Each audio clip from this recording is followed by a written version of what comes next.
gonna try the feather stitch again, see if my thread will avoid breaking. Go a little slower, it's a little less friction. So that's the feather stitch right there. Okay, this is going to be the vine. It's one of my favorites that I've done twin needle embroidery with on satin ribbon. Whoops. Hard enough you can actually see it. I hope you're able to focus enough to see that.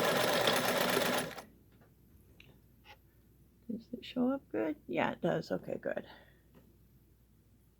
Now we're going to do fancy zigzag, which looks like a type of serger stitch, actually.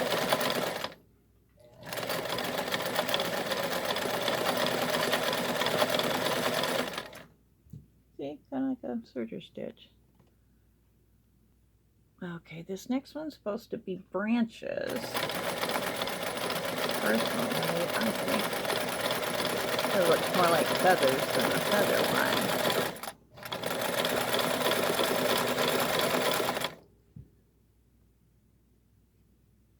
Okay, this next one is a bird. It almost could pass for a turkey, I think, or a chicken. Some people call it a bluebird. It's some sort of funny looking bird. Let's see, can you see it? Yeah, I think you can. Yeah, this last one's an angelfish. Oops, I think nope, I didn't get the thread. It sounds like it.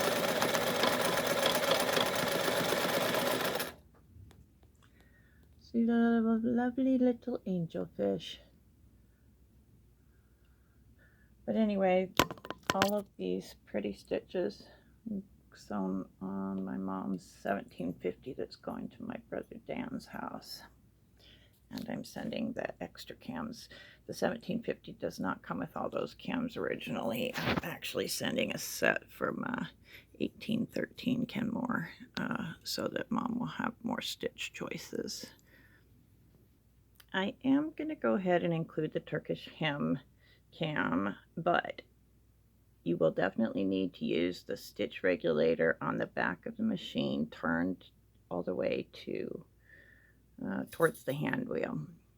Otherwise it will all pile up in one spot. Oh, thread broke.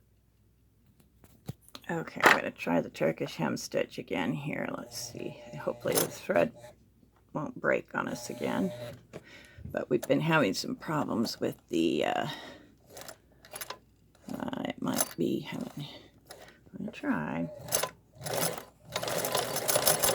Nope, that's bad thread.